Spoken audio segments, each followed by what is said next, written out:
news or showbiz, we've got it covered. Join us every Saturday morning at 10 o'clock on GB News. We are GB News. And we'd like to say thank you to each and every one of you for helping our great nation find its voice. We're absolutely everywhere. Across England, Scotland, Wales and Northern Ireland. On TV, on radio and online. We're proud to be the People's Channel, Britain's news channel. On the Mark Steyn Show, we cover the stories a lot of people are scared even to mention. The stuff that really matters with some of the world's biggest thinkers. Now is his opportunity to kind of take the steering wheel of history. Break away from the flop at 8 o'clock on GB News with the Mark Steyn Show. Every Friday and Sunday night from 9, it's Mark Dolan Tonight. We're on the same page again. There's something weird happening. Let Ian finish. Don't be such a cranky. That mini budget was the tip of the iceberg. And on Saturday, my show just got bigger. From 8, it's Mark Dolan's Saturday Night In. You can't govern a country if you can't speak. Stop talking. My God, we reached the end. I've never been early in my life. Only on GB News, the People's Channel.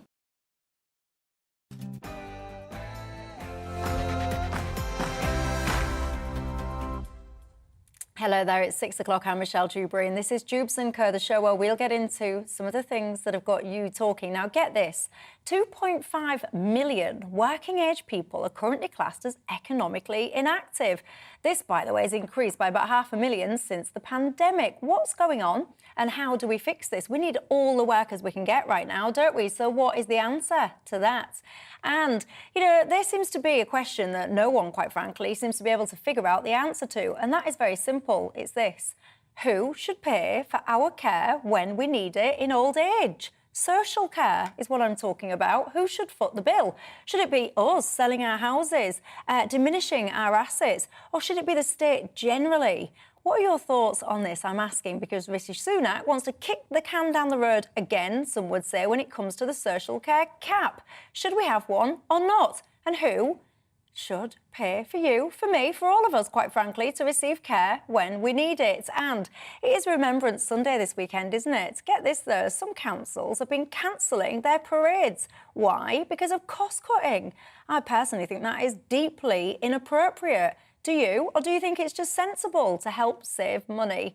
And if I've got chance, I might get into a little bit of Matt Hancock. Have you been watching him on I'm a Celebrity or not? And it's that time of the year again, isn't it? The Christmas ads are out, lecturing us all about how we should be and what we should think and what we should be considerate of.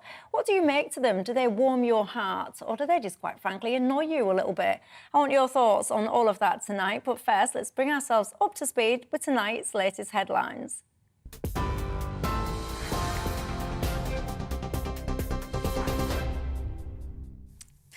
Thanks, Michelle. I'm Tatiana Sanchez in the GB newsroom. Ukrainian troops are being greeted by residents in the key city of Kherson after Putin's soldiers were ordered to retreat. It was the city that was right on the front line since the invasion began back in February. Crowds cheered and chanted glory to the Ukrainian armed forces as President Zelensky called it an historic day. It's seen as one of the most significant reversals for Russia so far. Well, it comes after a main bridge over the Dnipro River off the west of the city was destroyed before Russian forces moved out. UK authorities and coastguards are preparing for a significant surge in small boats crossing the English Channel this weekend. Bad weather has stopped migrants from illegally reaching the coast for almost a fortnight. But GB News understands, with the weather expected to improve, crime groups from Albania are planning a mass launch of small boats from French beaches from tomorrow. It would be the first large-scale arrival since the end of last month, when just over 14,000 people arrived in 32 small boats. Chancellor Jeremy Hunt is warning there's a tough road ahead after new data shows the UK economy shrank between July and September. It contracted by 0.2% during the 3 months as the cost of living crisis deepened. Hunt says difficult decisions will be needed to restore confidence and economic stability, but that the British economy remains resilient. Last week, the Bank of England forecast a 2-year recession, which would be the longest on record. Shadow Chancellor Rachel Reeves has called the latest GDP figures extremely worrying. Today's GDP numbers are incredibly concerning. They show that the economy has shrunk in the last 3 months, and indeed they show that we are now the only major G7 economy whose economy is still smaller than it was going into the COVID pandemic. So these series of crises are problems made in Downing Street, but it is ordinary working people here in Britain who are paying the price. The Met Police says 58 people have been charged over the Just Stop Oil protest that shut parts of the M25 this week. Over the last 4 days, environmental activists blocked the motorway, forcing it to close in several places. A police officer was also injured during Wednesday's protests. Earlier today, the group said they will halt their demonstrations on the motorway for now. US President Joe Biden says the war in Ukraine has made it more urgent than ever to double down on climate commitments. Speaking at the COP27 climate summit in Egypt, Biden says he's treating the climate crisis with urgency, adding the US will meet emission reduction targets by 2030. He's called on all countries to act faster on climate change. Climate crisis is about human security, economic security, environmental security, national security, and the very life of the planet. The United States of America will meet our emissions targets by 2030. A security guard has admitted to spying for Russia whilst working at the British Embassy in Berlin. David Ballantyne Smith has pleaded guilty at the Old Bailey to handing over secrets to Moscow. The 58-year-old was arrested by police in August last year after spying for nearly a year. The UK marked Armistice Day with a 2-minute silence this morning.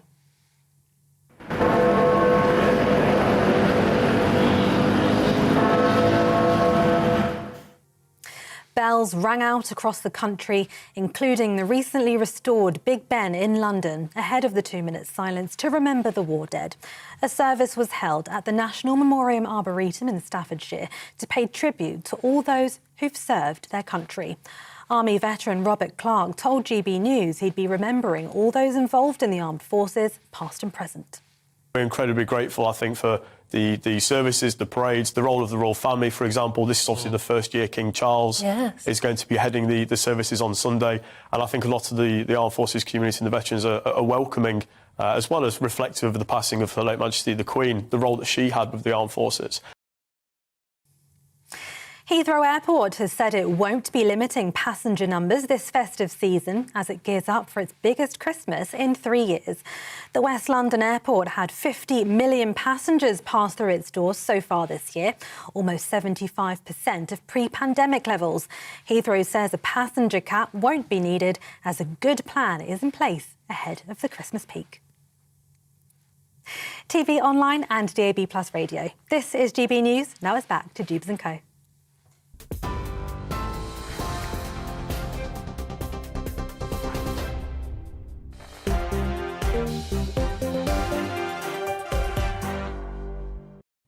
Thanks for that, Tatiana. Well, I'm with you right through till 7 o'clock this evening, and keeping me company here in the studio is my panel. We've got the former Brexit Party MEP and also the CEO of the First Property Group, Ben Habib, and someone who many people today thought was Prince Harry, because what I did this afternoon was I tweeted a picture of my panel and I had quite a few people messaging me saying, are you being joined by Prince Harry? No, everybody, I am being joined by someone much more interesting than that, the writer and the broadcaster.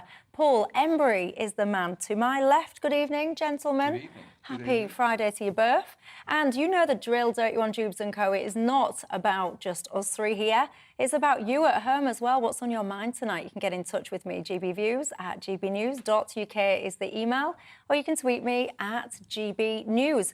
Lots of you already, by the way, have started getting in touch. Someone at 1 minute past 6 already has tweeted me about my poppy. So you have, it didn't take long at all, which leads me nicely to one of the things I want to discuss tonight, which is the whole poppy situation. The Minister for the Armed Forces, he basically says that too many people are putting too much pressure on others about their poppies, making people wear a poppy because they feel that they should as opposed to they want to. Where do you stand on that? And also remembrance services, more generally, some councils are cancelling them because of cost cutting. I'm outraged by that, but do you think that's perfectly reasonable in these perhaps austerity-led times that we find ourselves in? And I also want to talk to you tonight about social care. Who should be responsible for footing the bill if we need social care? Should it be us and our estates and our assets, our wealth? Or should it be taxpayers, the state more generally? I want your thoughts on that. But first, let's talk the world of work, shall we? Because get this, the number of people who've identified as so-called economically inactive because of long-term sickness has increased by 500,000 since 2019. Now, 2.5 million working-age people are absent from the workplace because of, as I said, long-term sick and mental health issues. The sharpest increase in this, by the way, comes in the 25 to 34-year-old age category, with 42%. Ben Habib, right, we have a situation where many industries, companies, whatever, are struggling to find staff. So what do you make of it when you hear those kind of numbers? Well, it's deeply distressing, isn't it? And the question, I think, that I was sent by the producers before the show was, you know, who is responsible? For me, the clearest responsible policy for this was lockdowns. You know, we're in this mess with the cost of living crisis, with a broken labour force, with taxes out of control, with GDP shrinking, all because of lockdowns. And of course, it's no surprise that it's the younger generation that have suffered most mentally. You know, humanity is an essentially gregarious animal. We need to be out and about, particularly young people. You know, as you get older, I think you're able to get on and function even if you're sort of semi-isolated because you've had years of experience. But when you're young, you're in a constant learning mode. You're interacting, you're finding a girlfriend or a boyfriend. You're doing all sorts of things. And if you're isolated and taken out of that key ecosystem, you're bound to suffer. And what we've seen, I mean, the labour force was hardly in a good shape before the lockdowns, but it's been utterly broken by it. Paul, let me ask you where you stand on this before I give you some of my thoughts. What do you make of it all? Well, as a royal prince living in an LA mansion, what do I know about the ordinary world of work, Michelle? No, I do know a little bit about it, I think. And look, the truth is you have to give people a reason to get up and go into work. I mean, look, the truth is that the lockdown, I think, has had an impact in terms of the current work culture, where actually getting up in the morning, going into work every day to a physical workplace has almost become a little bit the exception rather than the rule for some people. And there's a danger, I think, that culture becomes embedded in the long term. I think there are signs that possibly it has done. I think that has all sorts of implications for productivity, for the success of businesses, for prosperity and so on. But it's a double-edged sword, isn't it? Because you've also got to pay people well. You've got to give them good work. You've got to give them productive work, work that's rewarding to them.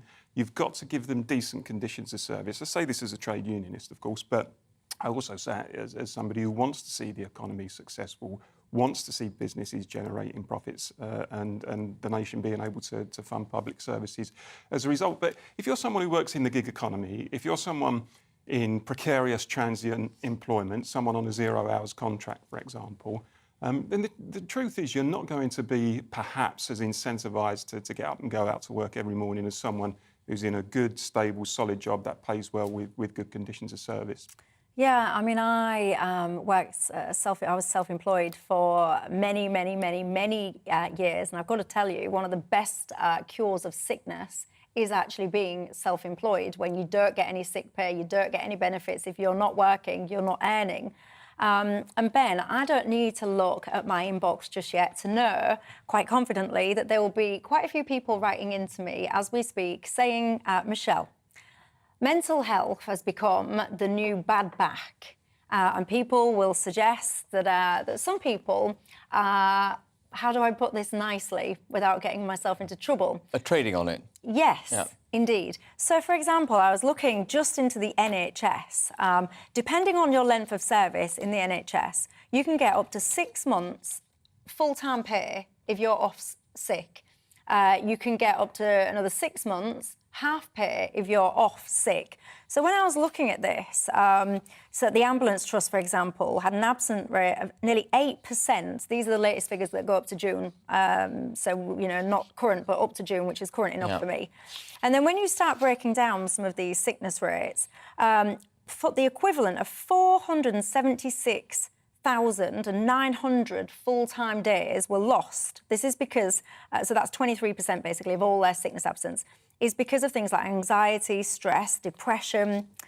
And I am not downplaying mental health challenges because I've had my own, but I do worry whether or not it's been abused, this whole mental health thing. Well, I think that, well, I mean, I think there's definitely an element of that. And there are two other things which you've touched on, which I'll just develop a little bit. I think the first is that over the last 25 years, we've become a very, you know, Blair started the nanny state, Boris Johnson took it to a sort of, I call it the wet nurse, you know, and that's manifested itself in employment law. You know, the kind of protections that you're talking about that are offered to employees now, Paul may disagree with me, you know... He's itching to disagree. Phenomenal. And the paradox of increasing employment benefits, if you like, the benefits of being in employment in the way that you've described, the paradox of that is that you make businesses less likely to hire. It becomes more expensive to hire people, and you take a much more deliberate, more reflective view of your prospective hiring policy. And so businesses retrench, and you get 0 hours contract, and you get the gig economy, and you get much less stability in the workforce. So that's the first thing. Then the other thing, which is an absolute travesty, is that, and this is a figure all viewers can fact-check if they like, on universal credit, the maximum amount you can claim is about £23,000 a year. That's the benefit cap, so that's the combination of a variety of... But just let me finish. So the average wage in this country, I'm not talking about lower wages, but the average wage is 30,000 pre-tax or 23,000 post-tax. In other words, you can get as much on universal credit at home as you would if you went out to work. And whatever you make of employment law, whatever you make of the need for a social safety net, you have to have a gap between what you could get on benefits and what you get if you are to work. It's got to be worthwhile going out to work. And this is where the state has got it so wrong. In this pursuit of being a nanny state, we've put this protective blanket round people to the point where actually they're thinking, why get up and go? Stay at home. I'm going to make the same amount of money. See, I've got to say, I agree with a lot of what Ben has just said there, Paul, because I believe in the welfare state for those people that absolutely need it. So if you can't go to work, I don't know, you've got a disability, or I don't know, you've got full-time caring responsibilities or whatever it is, if you physically cannot go to work, then absolutely we should have a safety net blanket, whatever you call it, to help you. But I think if you are a physically able, mentally able person, you shouldn't be allowed to languish in the benefit system. I think that's wrong. Well, I'd like to be able to agree with everything Ben said, but then we'd both be wrong, wouldn't we? So I can't. Look, I mean, I'm not defending people who are fit and able to work and just simply choose not to. I'm not out to defend those people. I do think they are very much the exception rather than the rule. Coming back to Ben's point, the truth is, and I think study after study shows this, that the most productive and happiest and most successful workforces and businesses are those that treat their employees properly, that, for example, have an organised union in the workplace where people are able to earn higher wages and enjoy better conditions of service. They're more likely to go into work. The business itself is more likely to be productive. I think this idea that we should have some kind of race to the bottom in terms of workers' rights and workers' benefits, and by doing that you kind of chivvy people into working harder. I don't think the evidence bears that out. And the other point, which is really important to this debate, Michelle, and we touched on it in the beginning about the importance of good productive work. We have completely ignored vocational work in this country. We've got a massive lack of people who are able to do skilled manual labour, electricians, you know, bricklayers, builders, and so on. And that's because, and I blame to a certain degree, Tony Blair and New Labour. Absolutely. I was coming straight to Tony Blair. I was about to say exactly that. They thought it was a good idea to cram 50% of young people through our universities. Education. And what's happened largely is a lot of young people now saddled with that have come out of university without really a degree that's going to serve them any particular useful purpose and end up in a job that they could probably have got have secured in the first place. And at the same time, we've got this very serious lack of vocational skill in the country, which is why in recent years we've had to rely so heavily on imported cheaper labour. We've got to start addressing that. So it's not simply about reducing workers' rights and having a race to the bottom. There are social issues. It's about looking at the broader economic model. And look, over the pandemic as well, let's not forget, the increases, or the gap rather, between wealth and income, between rich and poor, has increased. You know, some people have done very nicely out of the pandemic. So before we pick on the poorest and those at the bottom end, let's look at the inequalities. By the way, we talk about lockdowns and stuff, and this whole kind of new way of working post-COVID. Everyone desperately wants to work from home if they can. I did have to chuckle, I'll be honest, today when I was looking at some of these figures, because now apparently this whole work from home thing, that is now making people ill, because apparently people are getting a bad neck and a bad back because they haven't got the right seats. It will serve them right. But I think there's a serious point, actually, that there is evidence, I think, that some people are now being expected to work from home, even though they don't particularly want to. And I think those people have got a legitimate right to say, well, look, hold on a second, I never agreed to have my home become my workplace. I don't actually want my home to become my workplace. My home is a haven from work, as much as anything. It's where I enjoy private time with my family. So where employers, I think, are putting pressure on people because they want to save on office rent, rent, for example, putting pressure on people to turn their homes into workspaces, I think that can create some of the stress. I don't know of any employers who are putting pressure on their workforce to stay at home. I think employers are, on the whole, at least on the whole, almost cowed into allowing people to work from home. It's kind of become embedded in culture that they should be allowed to work 3 to 4 days a week from home. And, you know, if you don't offer that, you're a bad employer. And Elon Musk coming out, I was delighted to see Elon Musk come out. I'm not a great fan of his, but I was delighted to see him come out and say, you've got to have 40 hours a week in the office. These are straightened times. Get your backsides in. Isn't it, Ben? It's all about outcomes, though, isn't it? Surely. It's all about, look, if you achieve and deliver as a worker the desired outcome for this company, organisation, if you meet the objectives we set you, then whether or not you're doing it in an office or whether you're doing it in your dining room, it doesn't really matter. No, but there's a difference between, right, you, employee number one, your outcome is to, I don't know, type up those 3 spreadsheets. Well, there you go, yeah, I typed up my 3 spreadsheets. I did it in Starbucks, did it in the office, did it at home, who cares?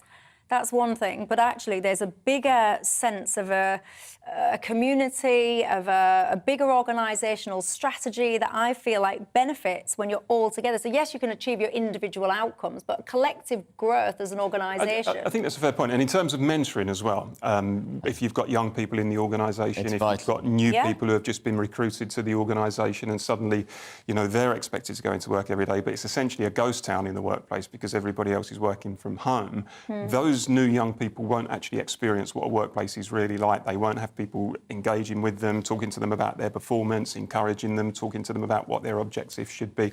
I think that is a serious point, actually, and that's a danger that we do fall into that, and a lot of young workers may suffer as a result. Well, I've always said the same thing. If you are someone that desperately wants to work from home, because a lot of people do, you've got to be careful what you wish for, you know, because it won't take smart employers long to figure out, right, if my entire workforce can work remotely, why am I paying UK salaries when I could be paying, I don't know, Filipino salaries, a fraction of the cost, and outsource my workforce properly? I do. I warn of well, that. you're right. I mean, a lot of work has gone offshore, hasn't it? It has. Be careful what you work for. Ed Caff's been in touch saying, listen, I'm listening, Caff. You say, listen, I worked for 15 years for the NHS. The sickness policy is ridiculous and seriously needs looking at.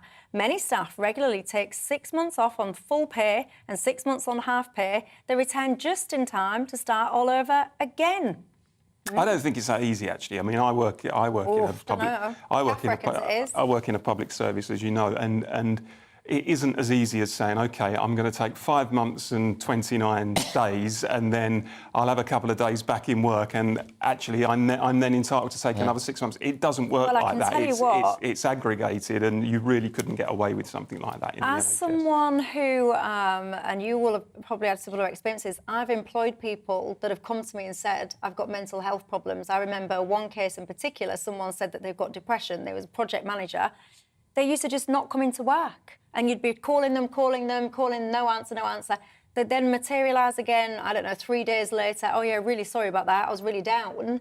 Off again, on again, off again, on again. It's very hard as an employer. You lose. Incredibly difficult, I can tell you. We are, I think, in danger in terms of mental health and we've had this debate on this channel before, of categorising what are actually normal human emotions, sadness, grief, hurt, disappointment, anger, as mental health issues. Now, there are undoubtedly many people out there, including lots of workers, with genuine clinical mental health issues. But even I, as a trade unionist, is slightly uncomfortable with the idea that people can be going through a difficult period in their lives, which isn't a clinical mental health episode, but it can easily be recorded as one. I don't think ultimately that helps the individual. I don't think it helps the country to take that approach. I completely agree. Emotions are not illnesses. And for many people, they feel like they are.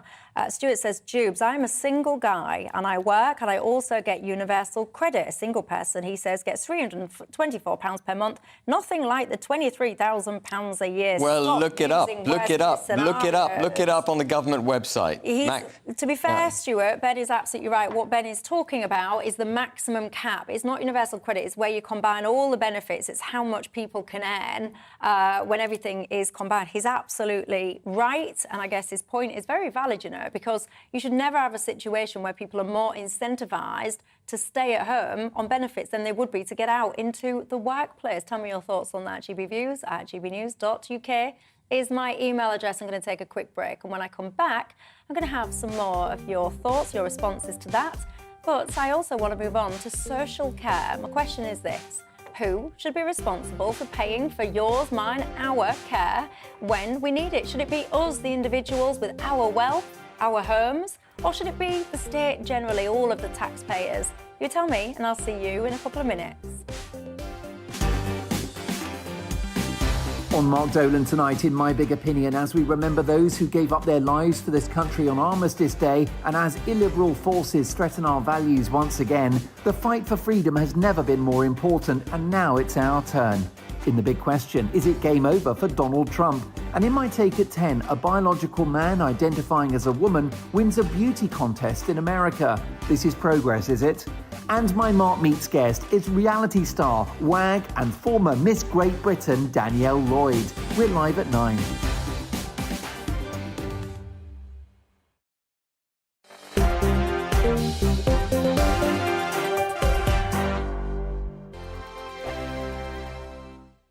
We are GB News, and we'd like to say thank you to each and every one of you for bringing us your conversations, for helping our great nation find its voice. We are here for you on radio, television, and online, across England, Scotland, Wales, and Northern Ireland. It's not the BBC, you know, you actually get your facts right. We are proud to be GB News, the People's Channel, Britain's news channel.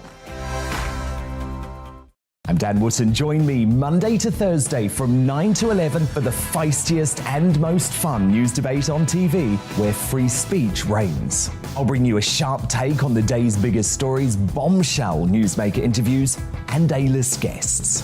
And I guarantee you, no spin, no bias, no censorship, and no reason to go to bed. That's Dan Wootton tonight, Monday to Thursdays from 9 on GB News.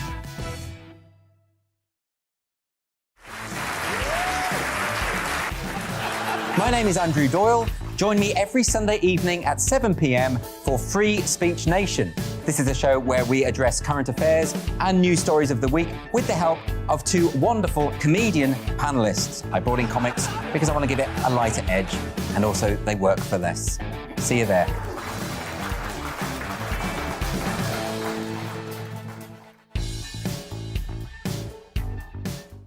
My name's Tom Harwood and join me 9:30 a.m. every weekday for The Briefing, your one-stop shop for everything you need to know about what's going on in politics today. I wonder if this is a deal that might need to be like the biscuits in this factory, twice baked. Is there not an opportunity here to win out against the extremes? Tom Harwood, GB News. What are you going to do about it? Things should have been done differently, and they certainly are being done differently. Don't miss it. The Briefing with me, Tom Harwood, 9:30 Monday to Friday on GB News. Every Friday and Sunday night from 9, it's Mark Dolan Tonight. We're on the same page again. There's something weird happening. Let Ian finish. Don't be such a cranky. That mini budget was the tip of the iceberg. And on Saturday, my show just got bigger. From 8, it's Mark Dolan's Saturday Night In. You can't govern a country if you can't speak. Stop talking. My God, we reached the end. I've never been early in my life. Only on GB News, the People's Channel. Join me, Arlene Foster, for The Briefing on GB News. Every Friday at 3 p.m, I'll give you all the latest political news and analysis, and we'll have robust live debate. To make sure that you're caught up on all of the biggest issues of the day, we'll bring on experts in their field. I'll ask the questions that you'd like to ask. We're not afraid to tackle discussions from all perspectives, including yours. Don't forget, The Briefing with me, Arlene Foster, every Friday at 3 p.m. on GB News.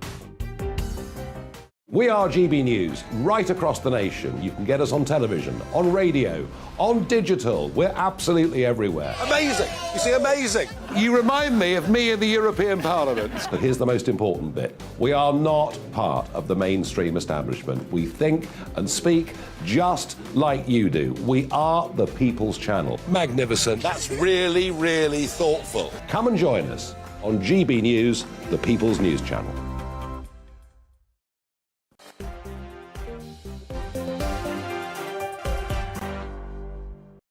Hello there, welcome back to Dewbs & Co with me, Michelle Dewberry, keeping you company right through till 7 o'clock this evening. Here with me, the former Brexit Party MEP and also the CEO of the First Property Group, Ben Habib, and the writer and broadcaster, Paul Embry. Lots of you guys getting in contact, by the way, about that last topic, about the whole kind of economically inactive situation, benefits. Jan says, Michelle, a lot of people claim benefits, but it's not that they work shy, you say.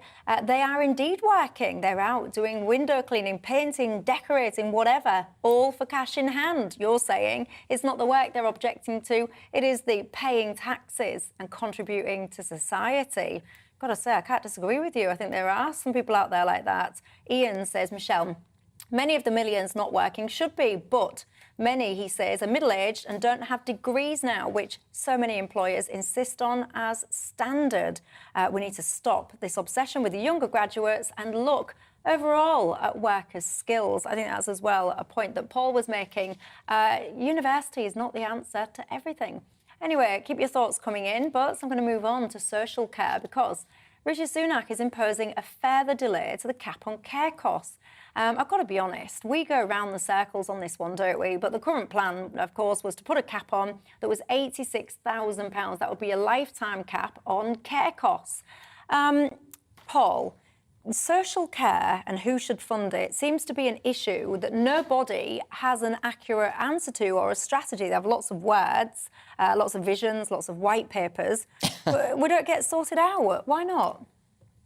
That's $1 million question, isn't it? I mean, I think we need a national care service, frankly, in the same way that we have a national health service. I think the idea that people who have paid into the system all of their lives and are elderly or at some point in their lives they need social care and run the risk of losing their home and run the risk of having to forfeit thousands of pounds that they've earned throughout their lives. I don't think any civilised society should find itself in a place where it does that to people. I don't think we're particularly good in this country at funding for home and residential care. Much worse than Europe, in fact. I mean, I think recent figures suggest that we spend about 0.7% of our GDP, whereas other countries, Japan, the Netherlands, Sweden, etc., are more around 2%. And I just think, look, it needs proper funding, and I think the easiest and most straightforward way to do it is through a wealth tax. I think if you were to tax the super rich in this country, I can see Ben bristling at this. as I would expect him to. But I think the truth is we are not a poor country. The problem is that too much wealth is concentrated in too few hands. And if you had a wealth tax where you tax the super rich, we could fund it and we could achieve billions of pounds worth of income as a result of that tax, which we could then spend on social care. I've got to be honest before I bring you in as well, Ben. You see, I just find this whole notion, so many people on the left, their answer to all the ills in society seems to be tax the rich, tax the rich, tax the rich. And I just think it's a little bit ludicrous because the rich, I'll bring you in, Ben, the rich, the wealthy, they already are taxed. Well, I mean, you know, it's a very, very dangerous thing to target the wealthy. And it's dangerous ideologically, philosophically. I think it's not sound because people who've done well in life shouldn't be penalised for the fact that they've done well. They're already paying much higher tax rates. That's an argument against paying any tax. That's an argument to look upon tax as a penalty. Paul, then you would say, well, we shouldn't have any tax. If you're a Democrat, complete free-for-all. If you're a Democrat, you should be anti-taxation, because why should a government make a decision on how to spend your pound over you? Well, you should have the right. So, for example, I don't want to get into that. I don't want to get into that. Can I just make a very economic scenario, point? How would we fund the armed forces? How would we fund? Well, we need taxes. We need taxes. I'm not saying we get rid of taxes, but we are now at a 70-year high in taxes. We're about to go much higher because GDP is shrinking, and Rishi Sunak and Jeremy Hunt, his Igor to Frankenstein, is utterly committed to taking down our economy. And they're going to do it. They're going to do it by taxing us to the hilt.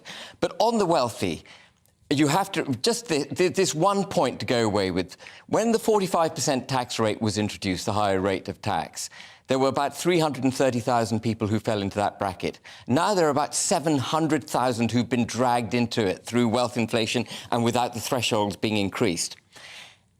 Those people contribute 36% of the income tax take in this country. There's 1.7% of the working population contribute 36% of the income tax. If you kill that goose, there will be no golden egg.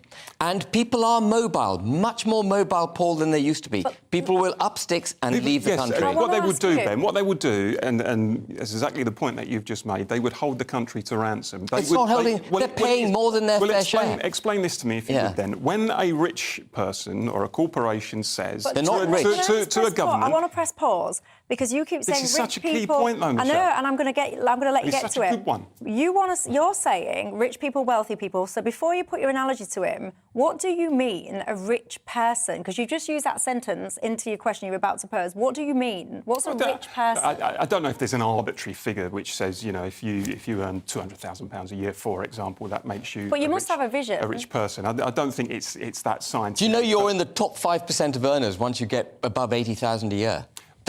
That's how low. I'm genuinely not arguing for punitive levels of ridiculously punitive levels of taxation. And in fact, traditionally in this country, we've had lower levels of taxation than many countries on the continent, for example. And if you look at a country like Sweden, where taxation is generally more progressive, but they have social services that work. They have social services that work because they fund them properly. No. We've got a much higher tax take as a percentage of GDP than Sweden does, but we have public services that are fundamentally broken.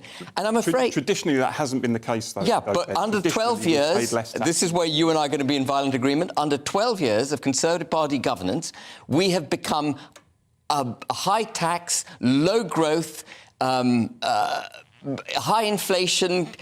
Everything's gone wrong with the economy. I'm searching for all the metrics, but the metrics are appalling right now.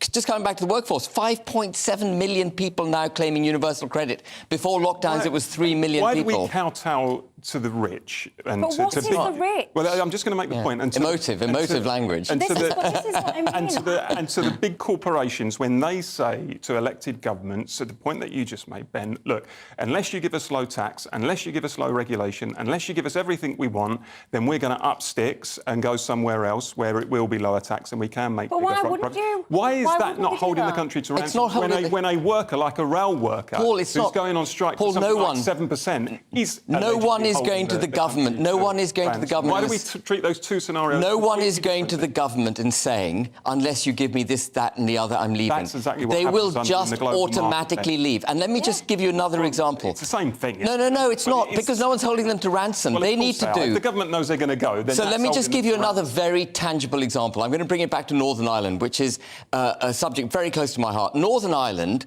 competes with the Republic of Ireland on an open economy basis. The Republic of Ireland has a 12.5% corporation tax rate. Northern Ireland, up until now, has had a 19% tax rate. That's sucked the lifeblood out of Northern Ireland because people have gone to the Republic. And we're about to increase the tax rate in this country to 25%.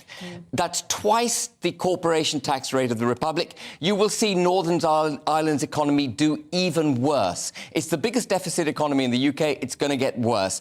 And that is right at Rishi Sunak's door. That is a complete fundamental misunderstanding of what high taxation does. You do not get more money by raising taxes when taxes are already at a 70-year high. The argument is that every time a particular government, whether it's a government close to your own, a country close to your own, or wherever else it may be, these days of globalisation, it needn't even be a country that's close to your own. You know, they say, right, we're going to reduce corporation tax and therefore we're going to attract capital, we're going to pull in businesses from other countries. Then you would always constantly just be cutting corporation tax in a race to the bottom, wouldn't you? And what you would find as a result of that is you wouldn't get the tax revenues to be able to fund your public services. You would see an even greater gap in wealth and income between rich and poor in I'm afraid society. that's a very bean counter approach to it. Because effectively, businesses are having a race to the bottom, Paul. And governments are playing along with it in order to attract the capital. Look, if tax is zero, governments go bust. If tax is 100% of everything you earn, governments make no money. There's an optimum in the middle. What I'm saying is we are way over where the optimum should be right now. We are at a 70-year high on taxes. We need to cut tax. Liz Truss was absolutely right when she said the only way out of this problem is to grow the economy. And it's not about a cake which we need to, a wealth distribution of a cake that's a defined size. We need to grow the size of that cake.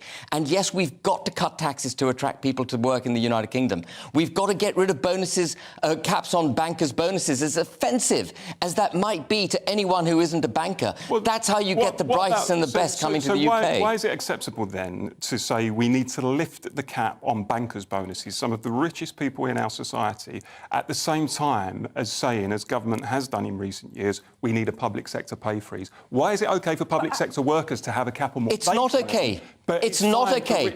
But if rich bankers came to this country, they would as much as possible. No, because they're not here, you see, because they can make the big bonuses in New York and Tokyo. If they came here, they'd pay more tax, and the public sector workers would be able to get higher wages. That's the point about growing the cake. That argument isn't ever used for public services and public sector workers when they say, look, actually, I'm not happy with what you're offering me. We've just been given a 2% pay rise when inflation is running at Paul, I'm completely with you. Why do governments not say, particularly Conservative governments, oh, look, we're in danger here of losing some of these public sector workers. That's because people like Rishi Sunak, they're not happy with their pay rises. But as soon as it comes to businesses demanding lower taxes, no one's demanding lower taxes. Governments are quick to kowtow. No business is demanding lower taxes. The country to ransom as no, much as it's not. OK, let me give you my tangible example. I have businesses in this country and in Poland. Corporation tax in Poland is 19%. Corporation tax in the UK is 19%. Up until now, I've been entirely fluid about where bringing money back to the UK. If I make money in Poland, I'll bring it back to the UK.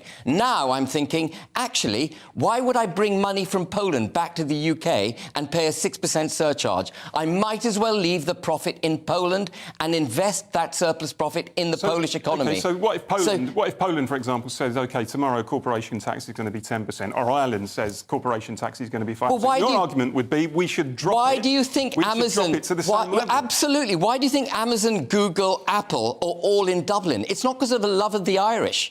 It's because taxes are low. So in other words, effectively a race to the bottom. It's not a race to the bottom. Where countries and corporations... it's a race to an optimum level of tax. Try to outcompete each other when it comes to who will pay the lowest tax. Bearing in mind, some of these companies that you've mentioned, the Googles, the Apples, are some of the richest companies on our planet. Let me just... make enormous £1 billion worth of profits that actually want to pay less tax, and governments are hand in glove with helping them to do that. At the same time as we're about to hit a recession, people are struggling to make ends meet. But the Republic's economy has done incredibly well. Pay increases. Private sector workers can't get decent pay increases. But hey, as long as Google and Apple don't have to pay any more tax. I'm completely Right, your very last points. I've sat quietly and let you all go. I've been told off about 10 times. Your very, very last thoughts. Go. It's not about... it's not about enriching the rich and sitting on the heads of the poor. It's about everyone being more proactive. Deregulation we haven't talked about. That's something else we need to. We've got to deregulate. We've got to cut taxes, and we've got to bazooka blast our economy forward. Because right now we are going down a sinkhole. That's what Sunak and Hunt's bean counting approach is. But we are going to a break. Listen, I enjoyed that very much. I sat quietly and I'll let it go on. But I want your thoughts at home. Personally, I believe that we suffer with politics of envy in this country. Absolutely. It won't surprise you to be to hear that I side very much with Ben there. And I found it fascinating, Paul, when I ask you a very clear question, what do you mean the rich? What do you mean the wealthy? You're not able to give a clear answer. For me personally, too many people on the left have this fictitious thing of tax the wealthy, it's not that tax scientific, but what it's you not, really Michelle, mean it isn't that someone that's isn't not that me. scientific. It isn't, you know, the word rich, the word super rich is fairly broad, and it's not as easy as saying, right, there's an arbitrary cut-off point, maybe when it comes to tax rates, but in terms of the definition of the word, it's not that simple. But if you speak to the man on the Clapham omnibus, most of them would have a fair idea what you mean when you're talking about the rich and super rich. Well, why can't you give me an answer then? Well, I did, but what you're asking is for... I asked you a very clear question. What is rich? What you're asking is for a specific figure in terms of income, I assume. Well, I just don't think it's that straightforward. Well, you just told me that people on the Clapham omnibus can answer it, so why can't you? I'm saying they would have a broad understanding of what a rich or well, by definition, anyone earning over 80,000. Told off. I've got to go to a break. Do you know what my theory is? I'll tell you what my theory is. Rich means someone that's not me. That's what I think people mean when they say rich. Someone that earns more than me. Because let me tell you now, to some people earning 20 grand, 50 grand would be rich. To someone on 50, 80 would be rich. To 80, it would be 100, on you go. Rich is always someone that's not you. And then when you move into that next bracket, let me tell you, you wouldn't feel rich. Or would you? You tell me. gbviews@gbnews.uk is my email. I am now going to go to my break. When I come back, I want to talk to you about poppies, remembrance, and a couple of other things too. I'll see you in a couple of minutes.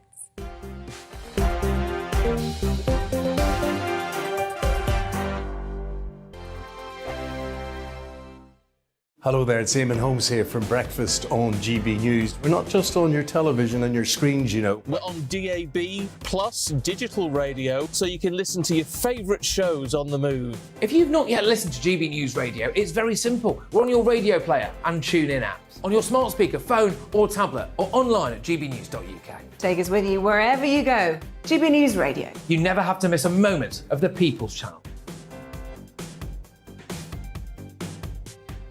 Hello, I'm Simon Evans. Join me on GB News for Headliners at 11 p.m, where I'll be joined by two of the country's top comedians as we take a look at tomorrow's newspapers tonight. If it's a big story, we'll be covering it, I guarantee, but we'll also have some fun along the way. That's GB News Headliners at 11 p.m. We won't put you to sleep, unlike some of the other paper review shows out there. So join us, 11 p.m, 7 nights a week.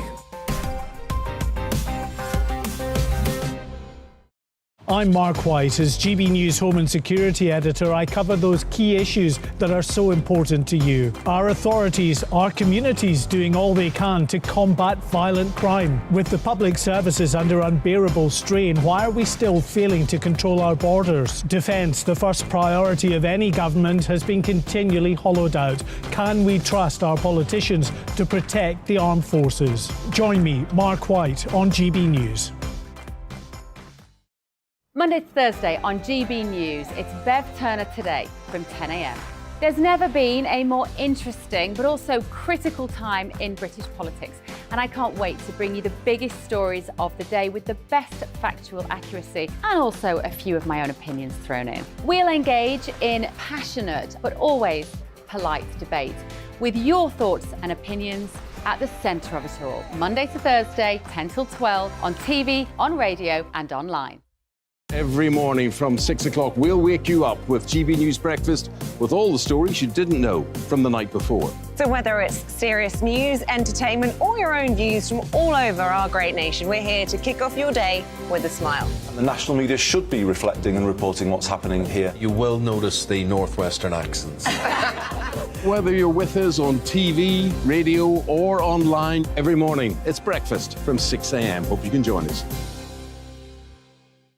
Monday to Thursday nights on GB News. At 6, it's Dewbs & Co. 7 o'clock, Farage.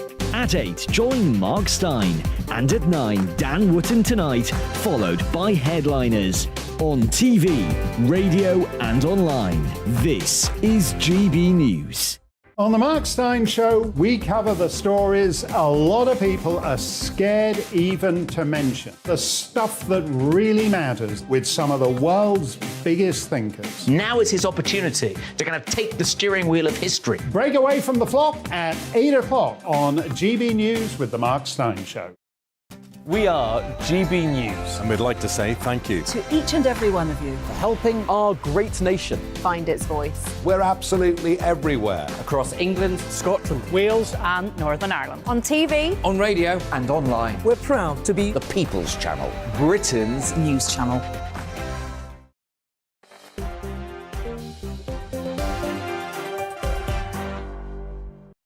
Hello there, welcome back to Dewbs & Co. with me, Michelle Dewberry, with you right through till 7 o'clock this evening. Here with me, the former Brexit Party MEP and the CEO of the First Property Group, Ben Habib, and the writer and broadcaster, Paul Embry. We've just been loving that debate, I can tell you.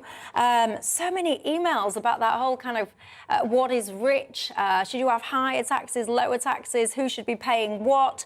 Always fascinated to hear from you. Theo says the definition of rich is basically when it is someone else paying the higher rate of tax, he says, as long as it is not him. I hear you. This is my point. I think that everyone wants someone else to be paying more tax, but no one else really wants to be that person, do they? Trevor, I like you, Trevor. You said, to me, being rich is about having good food on your plate every day, being able to pay your bills comfortably, have good holidays and a nice house. That will make you rich. Some people saying being rich is being happy. I completely agree with that. And Deborah, you're saying you've really enjoyed that last conversation. It has reassured you that intelligent debate is not dead. It's certainly not on Dewbs & Co. Right, by the way, seeing as you all enjoying the conversations, next Thursday, just to flag to you, the People's Forum returns. So it does. You know what next Thursday is, don't you?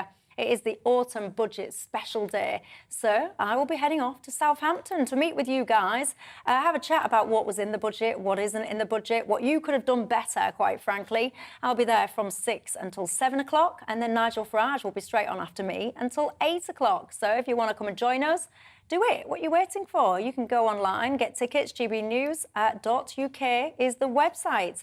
Hopefully, I'll see you there. Right, let's move on, shall we, and talk about Remembrance Sunday, of course, this weekend. Now, a council in Wales has been criticised because they've cancelled their Remembrance Day parade because it was, I quote, too expensive. Now, this is happening in a few different places, and it boils down basically to the police saying that they won't close the roads for free, basically, that it's not their service anymore, that they've got to focus on what they're trying to do. Anyway, do you think that councils, Ben, should be able to cancel these parades, or do you think they should be kind of off limits, ring-fenced, sacred, if you like? Well, when I think of Armistice Day and I think of those who've died for us, I think that they died principally for our liberty and our betterment and our welfare. And I think it would be very odd to saddle extra costs on a council that can't afford it in order to remember the people who actually wished that particular council and indeed the country to benefit from their passing and for their commitment and service to the nation. So actually, I don't think that there should be sort of enforced poppy wearing or enforced celebrations. I think it's a very personal.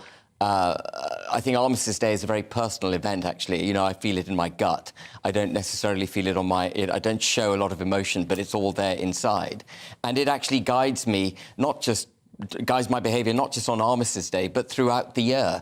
You know, I think throughout my life, we owe these people a debt of gratitude which would be best repaid by continuing to promote and fight for the values that they fought for, you know, democracy, liberty in this country, freedom of speech, our welfare, economic prosperity, and so on. Paul?